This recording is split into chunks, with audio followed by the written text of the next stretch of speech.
Hi, this is Chloe here at Inner Whispers, and today I'm doing a video response to Kelly's first and last tag, Kelly from The Truth in Story.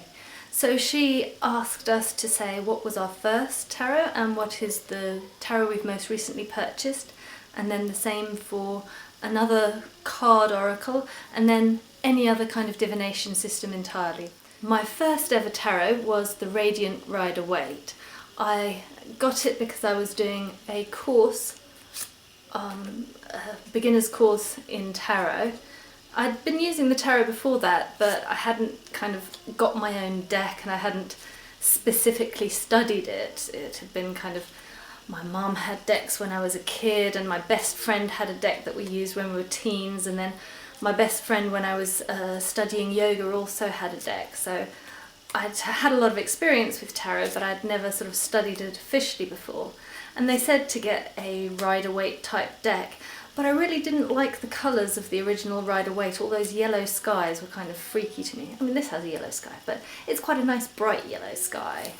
So anyhow, I liked the colours of this better, and it's still one of my favourite decks. It's kind of one of those go-to decks for me for thinking about what's the traditional card, what's the traditional meaning, and all the extra symbolism that there is to be found in these cards. My most recent tarot purchase is the Happy Tarot from Lo Scarabeo, and this is a very cute little deck with very simple images, very playful, cartoon-like, kind of like a childish manga maybe.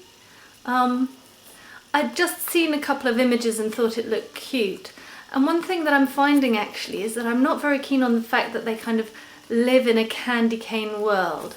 I get the symbolism that, you know, candy canes suggest sweetness and happiness and childhood memories.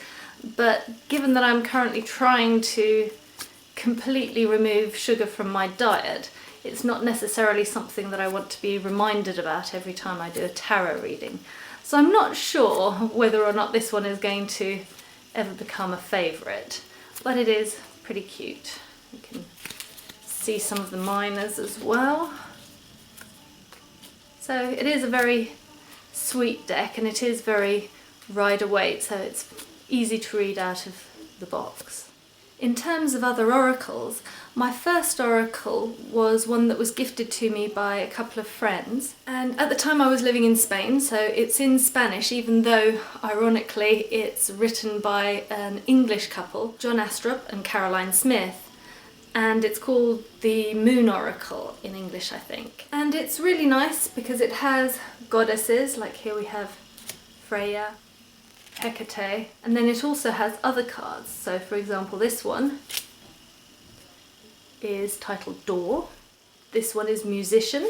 This is the half moon growing in earth. This is the crescent moon growing in fire. So for people who sort of know their astrology, they could get more out of this perhaps. But the card images are very beautiful. The companion book is also quite clear, and you can simply use the keywords as well. So it's quite an easy deck to read, and I really enjoyed it. As for my most recent oracle purchase, that is actually also a goddess deck. From the previous tag, the 3x3x3 divination tag, one of the people who did that showed this deck, the Mother's Wisdom Oracle, and it comes in this beautiful little box, like that. And at first I thought, oh dear, you know, the book's attached, what am I going to do? But actually the book pulls out, so you can have the book separately if you want to, and I think it's really good packaging. As for the card images, they're lovely as well. They're quite a playful, childish look to them, and they separate out into kind of natural mothers, animal mothers, divine mothers. So it has goddesses, it also has elements, things like lake and wind and bear and swan, as well as more traditional goddesses like Lakshmi and Bridget. So it's a very beautiful oracle, and as I say, the packaging is wonderful. The book is really nice as well. So far I'm actually very, very impressed with this one. So that's my most recent card oracle purchase. In terms of the first other form of divination that I used, it's not really something that I purchased per se, because when I was a child my mother taught me to read coffee grounds. She used to love Greek style coffee where you end up with coffee grounds in the bottom, and so then she'd tip the cup over and you'd leave that to settle for a little while and then look inside the cup and read what the ground said.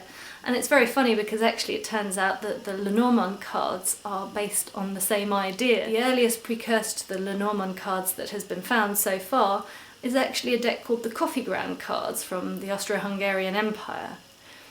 So that's the first form of divination that I ever learned as a child, back when I was 5 or 6 I think. And my most recent purchase of a different form of divination actually also harkens back to my childhood, because it's a quartz pendant which I use as a pendulum, and that's another thing that my mother taught me to do when I was a child. So that's kind of nice memories, and I really like this clear quartz. It's quite a strong crystal. Clarity of answers, clarity of thought. So that's my first and last. Hope you enjoyed this, and I'd love to hear in the comments if you follow up and do a first and last tag as well. Blessed be.